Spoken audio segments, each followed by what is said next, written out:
di mana tempat kita untuk menambah informasi dan memberikan wawasan baru. Saya Arika Indah Fauzia, dan pada episode kali ini kita akan membahas topik yang mungkin dekat dengan kita dan terjadi di dalam kehidupan kita sehari-hari. Jadi siapkan dirimu untuk melihat podcast yang menarik ini. Oke teman-teman, jadi hari ini kita akan membahas tentang faktor luar pertumbuhan dan perkembangan tumbuhan. Dan di sini aku juga udah kedatangan tamu spesial nih, dan hari ini aku bareng sama Kak Ines. Halo, terima kasih Kak Arika. Iya, oke Kak Ines. Jadi kita mungkin bisa langsung bahas aja ya materi kita pada kesempatan kali ini. Oke, jadi hari ini kita akan membahas tentang faktor luar pertumbuhan dan perkembangan tumbuhan. Boleh dijelaskan dulu Kak Ines? Nah, di sini faktor luar tumbuhan itu ada banyak banget. Nah, yang pertama itu ada dari makanannya. Nah, makanannya ini bisa dari air dan zat hara yang terlarut dalam air. Kalau misalkan hal-hal itu tidak terpenuhi, bakalan layu tumbuhannya. Kalau misalkan tumbuhannya, misalkan ini wis, kalau ini kurang asupan makanan, bakalan layu. Terus juga air sama kelembapannya itu harus dijaga terus, karena juga kan gak semua tumbuhan kan memiliki suhu yang sama. Ada yang kuat di kelembapan yang tinggi, ada yang di kelembapan yang rendah. Jadi gak semua tumbuhan itu memiliki kelembapan yang sama. Jadi kelembapan disesuaikan sama tumbuhannya, jadi tetap terjaga, gak layu juga, gak mati juga. Soalnya gampang mati kalau misalkan kelembapannya gak sesuai sama tumbuhannya. Terus air juga itu sebagai sumber makanan juga bagi tumbuhan, karena air merupakan tempat berlangsungnya reaksi-reaksi kimia di dalam tubuh tumbuhan.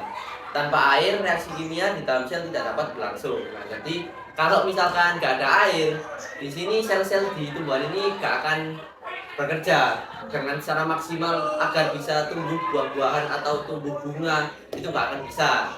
Terus yang ketiga yaitu tanah. Nah, tanah ini juga faktor yang sangat penting banget di dalam tumbuhan.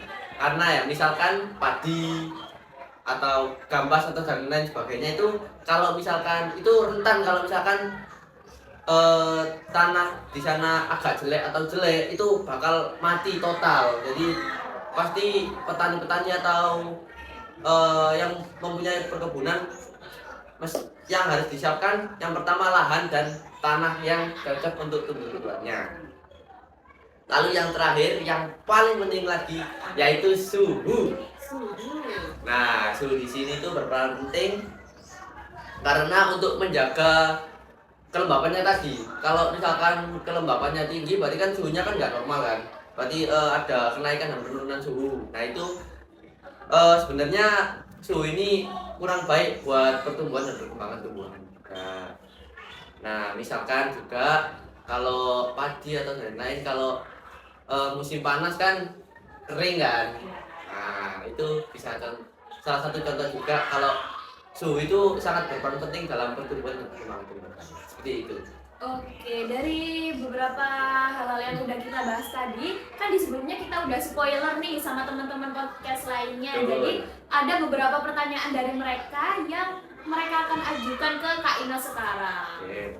Oke, yang pertama itu ada, apa sih peran suhu lingkungan terhadap laju pertumbuhan dan perkembangan tumbuhan? Nah, di sini seperti yang aku jelaskan tadi, suhu ruangan itu dapat mempengaruhi pertumbuhan dan perkembangan dari tumbuhan tersebut. Kalau misalkan ini ada contoh kaktus. Nah, kaktus ini kan dia kan habitatnya kan di daerah yang panas dan minim kelembapan kan. Nah, kalau misalkan di sana suhunya dingin, nah laju reaksi untuk berkembangnya suatu tumbuhan itu semakin rendah karena tidak sesuai dengan suhu yang harusnya mereka dapatkan. Nah, kayak gitu. Oke, mungkin itu sudah menjawab dari pertanyaan teman-teman podcast ya Kak Ines. Lanjut di pertanyaan kedua, bagaimana cara cahaya matahari mempengaruhi fotosintesis? Nah, di fotosintesis ini yang berperan itu CO2 dan cahaya matahari. Nah, di sini cahaya matahari itu berperan penting untuk daun agar bisa berbuah. Nah, di situ karena di dalam daun itu memiliki kloroplas atau klorofil yang sudah dipelajari di reaksi terang fotosintesis yang kemarin itu sangat signifikan buat pertumbuhan dan perkembangan tumbuhan. Jadi fotosintesis dan cahaya matahari itu sangat berpengaruh. Oke, bisa dilanjut ya Kak Inos? Oke, Silakan. untuk pertanyaan selanjutnya dari teman-teman podcast nih, bagaimana sih ketersediaan air di tanah dapat mempengaruhi proses fisiologis pada tumbuhan? Nah, seperti yang aku jelaskan tadi, yang pertama yaitu air itu sebagai makanan atau nutrisi tumbuhan. Nah, air itu berperan penting karena kalau misalkan nggak ada pasokan air di dalam tanah atau tumbuhan, nah tumbuhan itu secara nggak langsung bakalan layu secara kurun waktu yang singkat. Jadi bisa langsung, soalnya makanan tidak teratur gitu. Kalau misalkan kita manusia kalau nggak makan kan pasti lemes kan. Iya. Nah, itu contoh kecil tumbuhan juga gitu. Oh, rumah juga itu. Ya. Oke, mungkin dari sini Kak Enos punya nih Kak Enos kayak semacam penelitian ataupun pengamatan yang bisa kita buat perbandingan. Nah, kebetulan ada temanku juga bikin pengamatan masalah tumbuhan yang tadi ada 2 tumbuhan. Nah, yang satu itu kondisi tanah sama airnya itu bagus dan memenuhi syarat. Yang kedua itu tanahnya jelek sama kurang pasokan air. Nah, jadi bisa dilihat ke video yang satu ini. Halo, kenalin nama aku Amirati Sabita dan teman saya Nabila. Di sini kita sudah melakukan penelitian tentang faktor luar yang mempengaruhi perkembangan tumbuhan. Alat dan bahannya, yang pertama yaitu ada 2 tumbuhan, yang kedua ada polybag, yang ketiga ada tanah, dan yang keempat ada air. Lalu cara kerjanya, pertama kita siapkan alat dan bahan. Setelah itu siapkan polybag ini, terus kita isi tanah kepada masing-masing polybag. Habis itu tanami tumbuhan yang ini kepada masing-masing polybag.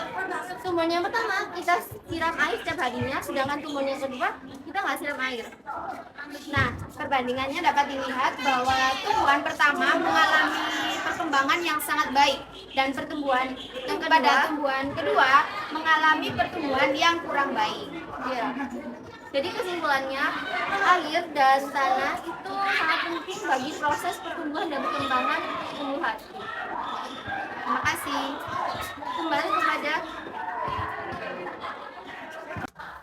Oke teman-teman, udah kita saksikan secara bersama-sama. Tadi video tentang apa Kak Inos? Nah, itu adalah video pengamatan atau perbandingan 2 tumbuhan yang memiliki tanah dan air bagus dan tidak bagus. Oke, jadi kesimpulan yang dapat kita ambil gimana nih Kak Inos? Nah, jadi kesimpulannya untuk faktor luar yang mempengaruhi pertumbuhan dan perkembangan tumbuhan ini yaitu tanah, makanan, suhu, dan kelembapan. Nah, maka dari itu kita harus selalu menjaga 4 faktor luar yang mempengaruhi perkembangan tumbuhan tersebut.